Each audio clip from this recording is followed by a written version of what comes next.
નમસ્કાર, હું છું માર્ગી. આપની સાથે હેડલાઇન્સમાં જોઈએ કેટલાક મહત્વના સમાચાર. વાયનાડમાં થયેલી દુર્ઘટના અંગે મુખ્યમંત્રી પિનરાઈ વિજયને કહ્યું છે કે વાયનાડમાં બચાવ કામગીરી સતત ચાલી રહી છે. પૃથ્વી પર આવું ભયાનક દ્રશ્ય આપણે પહેલા ક્યારેય જોયું નથી. પિનરાઈએ આ દુર્ઘટનામાં જીવ ગુમાવનારા લોકોના પરિવારો પ્રત્યે સંવેદના વ્યક્ત કરી છે અને કહ્યું છે કે લોકોને આપત્તિગ્રસ્ત વિસ્તારમાંથી બચાવવાના પ્રયાસો કરાઈ રહ્યા છે. 2 દિવસના રેસ્ક્યુ ઓપરેશનમાં લગભગ 1600 લોકોને બચાવાયા છે. બેડમિન્ટન મેન્સ ડબલ્સની ક્વાર્ટર ફાઇનલમાં ભારતને મલેશિયાએ હરાવ્યું છે. ભારત માટે ચિરાગ અને સાત્વિકે સારું પ્રદર્શન કર્યું હતું, પરંતુ તેઓ મેચ જીતી ન શક્યા. મલેશિયાએ આ મેચ 1-2થી જીતી હતી. સાત્વિક ચિરાગે પહેલી ગેમ 21-13થી જીતી હતી, પરંતુ આ પછી સતત હારનો સામનો કરવો પડ્યો હતો. મલેશિયાના ચિયા આરોન અને શો વુ યીકે બીજી ગેમ 14-21 અને ત્રીજી ગેમ 16-21થી જીતી હતી. ગુજરાતના પોલીસ બેડામાં મોટા ફેરફાર થયા છે. હવે એક સાથે 233 બિનહથિયારી પોલીસ સબ ઇન્સ્પેક્ટર્સને હંગામી ધોરણે પોલીસ ઇન્સ્પેક્ટર તરીકે પ્રમોશન આપવામાં આવ્યું છે. આ તમામ કર્મચારીઓને સુપ્રીમ કોર્ટમાં પડતર સ્પેશિયલ લીવ ટુ અપીલમાં આવનાર આખરી ચુકાદાને આધીન રહેવાની શરતે બઢતી આપવામાં આવી છે.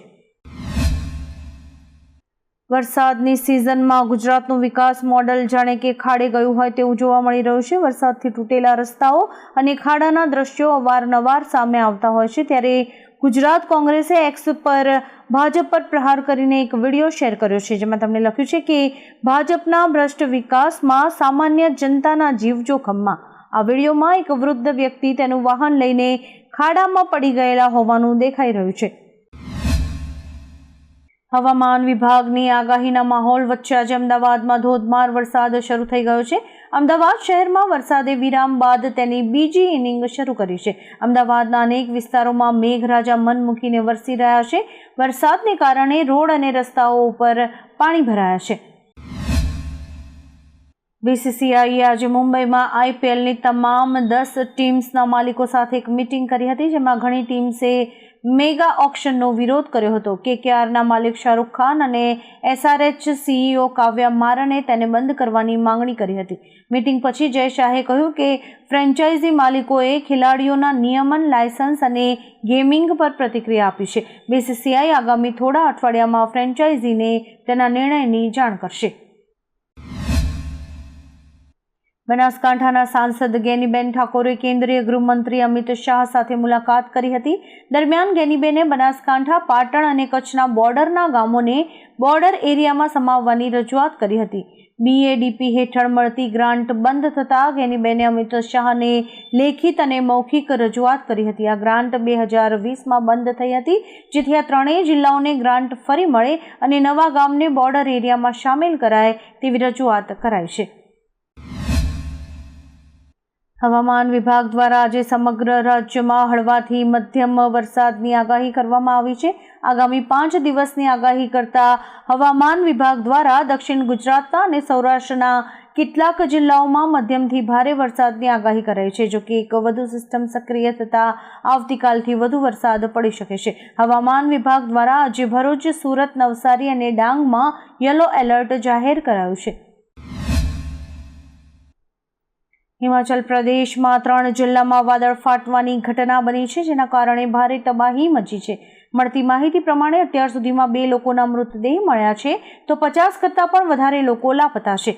SDRF અને NDRF તેમજ સેના દ્વારા બચાવ અભિયાન શરૂ છે. તો બીજી તરફ અતિ ભારે વરસાદને કારણે નદીઓનું જળસ્તર સતત વધી રહ્યું છે અને નદીઓ ગાંડી બની છે. ઇઝરાયેલી સેનાએ દાવો કર્યો છે કે હમાસના લશ્કરી વડા મોહમ્મદ દાઈફ તેના હુમલામાં માર્યા ગયા છે. સેનાએ કહ્યું કે ગાઝાના ખાન યુનિસમાં 13મી જુલાઈએ કરેલા હુમલામાં તેનું મોત થયું છે.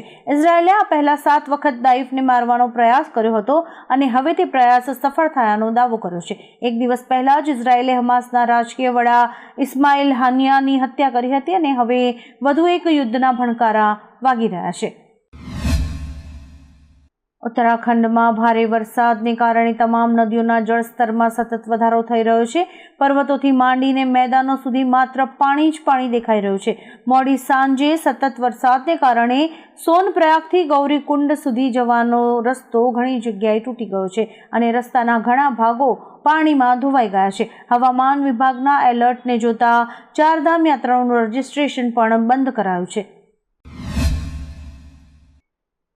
ઉત્તર પ્રદેશના મથુરામાં શ્રી કૃષ્ણ જન્મભૂમિ અને શાહી ઈદગાહના કેસની અલ્હાબાદ હાઈકોર્ટમાં સુનાવણી થઈ હતી. સુનાવણી દરમિયાન મુસ્લિમ પક્ષને ઝટકો લાગ્યો છે. મુસ્લિમ પક્ષની અરજીને ફગાવી દેતા હાઈકોર્ટે કહ્યું છે કે આ કેસની સુનાવણી અયોધ્યાની જેમ જ થશે. હિન્દુ પક્ષની અરજી સુનાવણીને લાયક છે અને આ કેસની આગામી સુનાવણી 12મી ઓગસ્ટે થશે. ભારતીય ટીમના પૂર્વ ક્રિકેટર અંશુમાન ગાયકવાડનું ગઈ રાત્રે નિધન થયું છે. તેઓ બ્લડ કેન્સરથી પીડિત હતા. વડોદરામાં સારવાર દરમિયાન 71 વર્ષની ઉંમરે તેમણે અંતિમ શ્વાસ લીધા છે. તેમના ફાર્મ હાઉસથી નીકળીને અંતિમ યાત્રા કીર્તિ મંદિર પહોંચી હતી. તેમની અંતિમ યાત્રામાં ભારતીય ક્રિકેટ ટીમના પૂર્વ ક્રિકેટર નયન મોંઘિયા, બીસીસીઆઈ પ્રમુખ રોજર બિન્ની, કિરણ મોરે અને મોટી સંખ્યામાં લોકો જોડાયા હતા.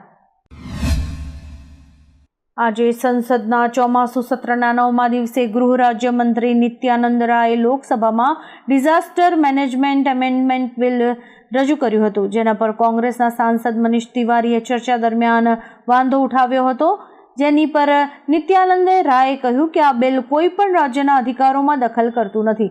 ડિઝાસ્ટર મેનેજમેન્ટની પ્રથમ જવાબદારી રાજ્યની છે. નોઈડામાં એક દુઃખદ દુર્ઘટના બની હતી. આ ઘટનામાં 3 બાળકીઓ મોતને ભેટી છે. ચાર્જિંગમાં લગાવેલી ઈ-રિક્ષામાં શોર્ટ સર્કિટના કારણે આગ લાગી હતી, જે આગની ચપેટમાં ઘર પણ આવી ગયું હતું. ગાઢ નિંદ્રામાં પોઢેલો પરિવાર આગમાં દાઝી ગયો હતો, જેમાં 3 દીકરીઓએ જીવ ખોયો હતો. માતા પિતા અત્યારે હોસ્પિટલમાં દાખલ છે, પરંતુ દીકરીઓના મોતથી પરિવારમાં શોકનો માહોલ છવાઈ ગયો છે. ઓગસ્ટના પ્રથમ જ દિવસે કોમર્શિયલ ગેસ સિલિન્ડર મોંઘો થતાં વેપારીઓને ફટકો પડ્યો છે. બીજી તરફ સમાચાર એ છે કે હવાઈ મુસાફરી પણ મોંઘી થઈ શકે છે. ઓઇલ માર્કેટિંગ કંપનીઝે એવિએશન ટર્બાઇન ઇંધણ એટલે કે એટીએફના ભાવમાં વધારો કર્યો છે. કંપનીએ એટીએફના પ્રતિ કિલોએ ₹2058.29નો વધારો કર્યો છે. ઇંધણના ભાવમાં વધારો થતાં વધારાના ખર્ચને પહોંચી વળવા એરલાઇન કંપનીઝ મુસાફરી ભાડામાં વધારો કરી શકે છે. કોરોના બાદ નવા વાયરસ ભરડો લઈ રહ્યા છે. અત્યાર સુધીમાં દેશમાં ઝીકા, ચાંદીપુરા અને ડેન્ગ્યુના કેસીસ સામે આવતા હતા. બ્રાઝિલમાં એક ખતરનાક વાયરસે દસ્તક દીધી છે. ઓરોપાઉચ વાયરસના કેસીસમાં વધારો થયો છે. ઓરોપાઉચ વાયરસને કારણે 2 મહિલાઓ મોતને ભેટી છે. આ વર્ષે ઓરોપાઉચ વાયરસના 7,000 કેસ સામે આવ્યા છે. લોકોમાં ભય છે કે આ વાયરસ ખતરનાક બનશે તો શું થશે. ઓરોપાઉચ વાયરસ મચ્છરથી ફેલાય છે. તહેરાનમાં હમાસની રાજકીય વિંગના ચીફ ઇસ્માઇલ હાનિયાની હત્યા બાદ ઈરાન આઘાતમાં છે. ઈરાને ઇઝરાયલ પર ઘરમાં ઘૂસીને હુમલો કરવાનો આરોપ લગાવ્યો છે. ન્યૂયોર્ક ટાઈમ્સના અહેવાલ મુજબ સુપ્રીમ લીડર ખામેનીએ અધિકારીઓને ઇઝરાયલ પર સીધો હુમલો કરવાનો આદેશ આપ્યો છે. સુરક્ષા પરિષદની બેઠકમાં ખામેનીએ હાનિયાના મોતનો બદલો લેવાની વાત કરી છે. રાજસ્થાનની રાજધાની જયપુરમાં ગઈકાલે બપોર બાદ પડેલા વરસાદથી આખા શહેરમાં પાણી ભરાયા હતા. હવે જયપુર એરપોર્ટનો એક વિડીયો સામે આવ્યો છે, જેમાં દેખાય છે કે એરપોર્ટની એન્ટ્રન્સ કોરિડોરમાં ગોઠણસમા પાણી ભરાયા છે. આ વિડીયો અત્યારે વાયરલ થઈ રહ્યો છે અને લોકો કહી રહ્યા છે કે એરપોર્ટ પર ફ્રીમાં સ્વિમિંગ પુલ બનાવવા બદલ અદાણીજીનો ધન્યવાદ. ઉલ્લેખનીય છે કે જયપુર એરપોર્ટનું સંચાલન અદાણી પાસે છે. હવામાન વિભાગે આજે ઘણા રાજ્યોમાં ભારે વરસાદનું એલર્ટ જાહેર કર્યું છે. વિભાગ અનુસાર આજે મહારાષ્ટ્ર, મધ્યપ્રદેશ, ગુજરાત, ગોવા, છત્તીસગઢ, હિમાચલ પ્રદેશ, ઉત્તરાખંડ, પંજાબ, હરિયાણા, ચંદીગઢ, ઉત્તર પ્રદેશ, કર્ણાટક, આસામ, મેઘાલય, મણિપુર, મિઝોરમ, રાજસ્થાન, દિલ્હી, જમ્મુ અને કાશ્મીર, તમિલનાડુ, કેરળ, ઓડિશા, પશ્ચિમ બંગાળ, સિક્કિમ, નાગાલેન્ડ અને ત્રિપુરામાં ભારે વરસાદ પડશે. હિમાચલના કુલ્લુ અને શિમલામાં વાદળ ફાટવાથી તબાહી સર્જાઈ હતી. કુલ્લુની મણિકર્ણ ખીણમાં શાકભાજી માર્કેટની ઇમારત નદીમાં ડૂબી ગઈ છે. મલાણામાં પાવર પ્રોજેક્ટને નુકસાન થયું હતું. શિમલાના રામપુરમાં ઝાકરી હાઇડ્રો પ્રોજેક્ટ નષ્ટ થઈ ગયો હતો. પૂરમાં અનેક ઘરો તણાયા છે. 20થી વધુ લોકો ગુમ છે. કાટમાળને કારણે રસ્તાઓ પણ બંધ છે. વ્યાસ અને તીર્થન નદીના જળસ્તરમાં વધારો થયો છે અને પાર્વતી નદી ખતરાના નિશાનાથી ઉપર વહી રહી છે. સી-એજ ટેકનોલોજીસ પર થયેલા સાયબર એટેકના કારણે દેશભરની લગભગ 300 નાની બેંક્સ અને નાણાકીય સંસ્થાઓની બેન્કિંગ કામગીરી બંધ થઈ ગઈ છે. આ કંપની દેશભરની નાની બેંક્સને બેન્કિંગ ટેકનોલોજી સિસ્ટમ પૂરી પાડે છે. સાયબર એટેકથી સહકારી બેંક અને ગ્રામીણ બેંકના ગ્રાહકોને અસર થઈ છે. ગ્રાહકો એટીએમમાંથી રોકડ ઉપાડી નથી શકતા અને યુપીઆઈના ઉપયોગમાં પણ સમસ્યાઓ આવી રહી છે. આજે સમગ્ર રાજ્યમાં વરસાદનું યલો એલર્ટ છે. ઉપરાંત હવામાન વિભાગની આગાહી પ્રમાણે આવતીકાલથી ફરી વખત વરસાદી સિસ્ટમ સક્રિય થશે, જેના પગલે 2 થી 4 ઓગસ્ટ સુધી સમગ્ર રાજ્યમાં અતિભારે વરસાદની આગાહી કરવામાં આવી છે. તો અંબાલાલ પટેલે 3 અને 4 ઓગસ્ટે દક્ષિણ ગુજરાતમાં અતિભારે વરસાદની આગાહી કરી છે. ઇઝરાયેલે કહ્યું છે કે જો તેના પર કોઈ હુમલો થશે તો તેની ભારે કિંમત ચૂકવવી પડશે.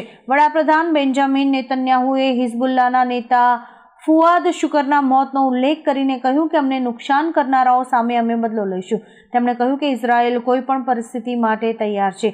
જે કોઈ અમને નુકસાન પહોંચાડશે તેની સામે અમે બદલો લઈશું. અમને પહોંચેલા નુકસાનની કિંમત તેનું માથું જ હશે. ઉત્તરાખંડમાં કેદારનાથ મંદિર નજીક વાદળ ફાટ્યું છે. ટિહરીમાં વાદળ ફાટવાને કારણે એક હોટલ ધોવાઈ ગઈ હતી, જેમાં 2 લોકોના મોત થયા હતા. તો ગૌરીકુંડથી આગળ એક રોડ ધોવાઈને મંદાકિની નદીમાં પડ્યો છે, જેના કારણે 4 ધામ યાત્રાએ ગયેલા 200 શ્રદ્ધાળુઓ કેદારનાથ ધામમાં ફસાઈ ગયા હતા, જેમનું રેસ્ક્યુ કરવામાં આવ્યું છે. ઉલ્લેખનીય છે કે મંદાકિની નદીનું જળસ્તર અચાનક વધી ગયું છે, જેના કારણે 4 ધામ યાત્રા રોકી દેવાઈ છે. આવા જ કેટલાક રસપ્રદ સમાચારો નિહાળવા માટે અમારી યુટ્યુબ ચેનલને લાઇક, શેર અને સબસ્ક્રાઇબ કરો અને જોતા રહો હેડલાઇન્સ.